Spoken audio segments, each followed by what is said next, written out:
வீட்டு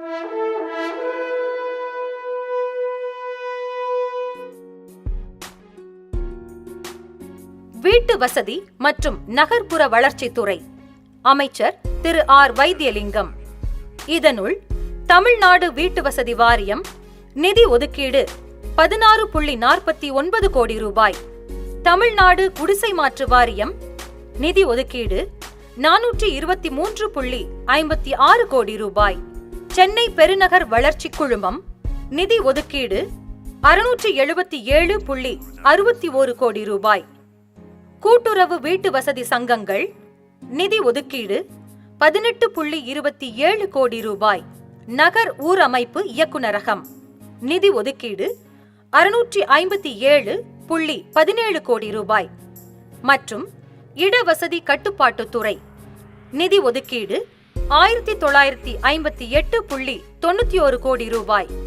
தமிழ்நாடு வீட்டு வசதி வாரியம் 1961 வருடம் தொடங்கப்பட்டது.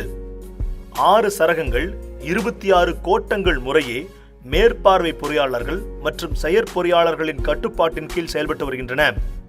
1991 ஆரம்பிக்கப்பட்ட TNUDP எனும் தமிழ்நாடு நகர்ப்புற வளர்ச்சி திட்டத்தின் கீழ் பள்ளிகள், சமூக நலக்கூடங்கள், காவல் நிலையங்கள், தீயணைப்பு நிலையங்கள் மற்றும் தபால் அலுவலகங்கள் போன்றவற்றினை 33 திட்டங்கள் வாயிலாக நிறுவுதல் மற்றும் பராமரித்தல் ஆகிய பொறுப்புகளை இத்துறை தனது பொறுப்பில் கொண்டுள்ளது. தமிழ்நாடு குடிசை பகுதி மாற்று வாரியம் 1970 14.63 லட்சம் குடும்பங்கள் நகரப்பகுதி குடிசை வீடுகளில் வசிப்பதாக 2011 ஆண்டின் கணக்கெடுப்பில் தெரிவிக்கப்பட்டுள்ளது. ரூபாய் 314.55 கோடி தொகையினை 2015-16 அனைவருக்கும் வீட்டு வசதி திட்டத்தின் கீழ் மத்திய அரசு வழங்கியுள்ளது. ரூபாய் 160 கோடி தொகையினை அரசு ஊழியர்கள் மற்றும் ஊராட்சி ஒன்றிய பணியாளர்கள் வீடு கட்டும் முன் பணத்திற்காக 2015-16 ஒதுக்கப்பட்டுள்ளது. இடவசதி கட்டுப்பாட்டுத்துறை வீடு வாடகைக்கு விடுவதனை முறைப்படுத்துவது, வாடகையினை கட்டுப்படுத்துவதும் மற்றும் முறையற்ற வெளியேற்றங்களை தடுப்பது ஆகியவற்றினை இத்துறை தனது பொறுப்பில் கொண்டு செயல்படுத்தி வருகிறது. சென்னை பெருநகர் வளர்ச்சி குழுமம் 1975. சென்னை மாநகராட்சி 7 நகராட்சிகள், 12 பேரூராட்சிகள், 10 ஊராட்சி ஒன்றியங்கள், 179 கிராம ஊராட்சிகள் ஆகிய பகுதிகளை உள்ளடக்கி 1189 சதுர கிலோமீட்டர் பரப்பளவினை திட்ட நிர்வாக எல்லையாக இத்துறை கொண்டுள்ளது. சென்னை பெருநகர் பகுதியுள்ள பாரம்பரியமிக்க கட்டிடங்கள் மற்றும் இடங்களை பாதுகாத்தல், பின்னல் வளை சாலைகள் உருவாக்குதல், கருணாகரச்சேரி, அன்னம்பேடு கிராமங்களில் ஒரு சரக்குந்து வாகனம் முனையம் அமைத்தல், மாதவரத்தில் துணை புறநகர் பேருந்து முனையம் அமைத்தல், கோயம்பேடு மொத்த விற்பனை அங்காடி வளாகத்தினுள் ஒரு மொத்த விற்பனை உணவு தானிய அங்காடி கட்டுதல், வண்டலூர் புறநகர் பேருந்து நிலையம் அமைத்தல், பெருந்திரள் துரித ரயில் திட்டம் பகுதி 2 விரிவாக்கம் செய்தல், திறந்த வெளியிடங்களில் விளையாட்டு உட்கட்டமைப்பு வசதி செய்தல் மற்றும் வேளச்சேரி ரயில் நிலையத்தில் உள்ள திறந்த வெளியிடத்தினை மேம்படுத்துதல் ஆகியவற்றினை இத்துறை தனது பொறுப்புகளாக கொண்டுள்ளது. தமிழ் வளர்ச்சி மற்றும் செய்தித்துறை அமைச்சர் திரு KT பாலாஜி.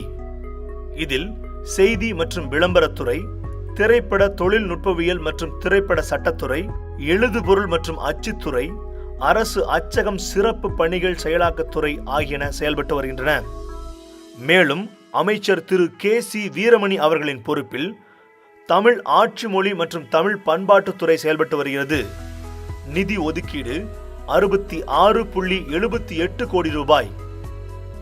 செய்தி மற்றும் விளம்பரத்துறை சார்ந்த பொது தகவல்கள், அரசின் அனைத்து திட்டங்களையும் மற்றும் சமூக நிகழ்வுகளின் செய்தி தொகுப்புகளையும் 24 மணி நேரமும் பொதுமக்களுக்கு தெரியப்படுத்துவதற்காக செயல்பட்டு வருகிறது. பத்திரிகையாளர்களுக்கு தமிழ்நாடு வீட்டு வசதி வாரியம் மூலம் சிறப்பு அடிப்படையில் அரசு வாடகை குடியிருப்புகளும், வருவாய்த்துறையின் மூலம் சலுகை விலையில் வீட்டு மனைகளும் இத்துறையினால் செயல்படுத்தப்பட்டு வருகின்றன.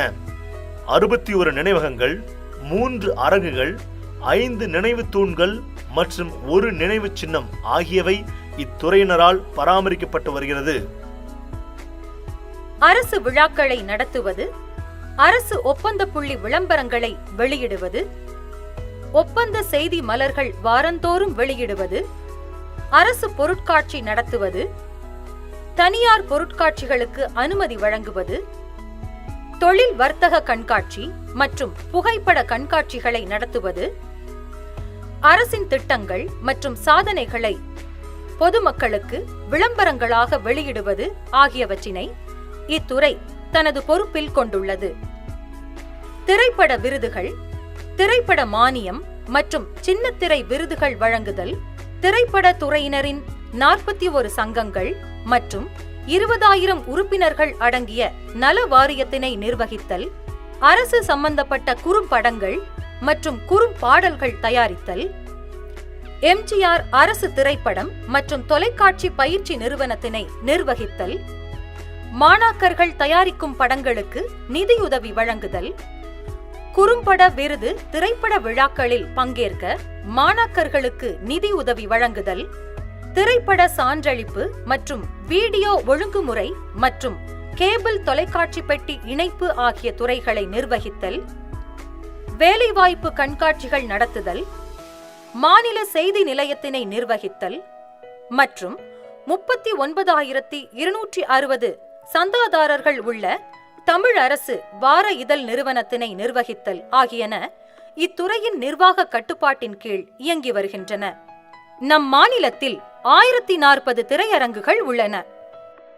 எழுதுபொருள் மற்றும் அச்சுத்துறை சார்ந்த பொது தகவல்கள், அரசு வெளியீடுகள் மற்றும் விற்பனை நிலையங்கள், அரசிதழ்கள், தமிழ்நாடு அரசு பணியாளர்கள் தேர்வாணைய வெளியீடுகள், சட்ட தொகுப்புகள், விதிகள் மற்றும் விதி தொகுப்புகள், அரசு அலுவலகங்களின் தொலைபேசி கையேடுகள், பணி பதிவேடுகள் ஆகியவற்றினை சென்னை அண்ணா சாலை இலக்கம் 110 என்ற முகவரியிலும் மற்றும் அனைத்து மாவட்டங்களிலும் அனுமதிக்கப்பட்ட 32 முகவர்கள் மூலமாகவும் விற்பனை செய்யப்படுகிறது.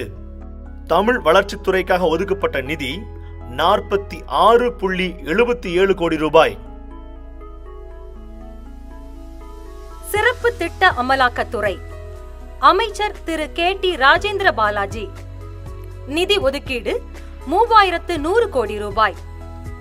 அரசின் சிறப்பு திட்டங்களை செயல்படுத்தவும் கண்காணிக்கவும் இந்தியாவிலேயே முதன்முறையாக தமிழகத்தில் இத்துறை தோற்றுவிக்கப்பட்டுள்ளது.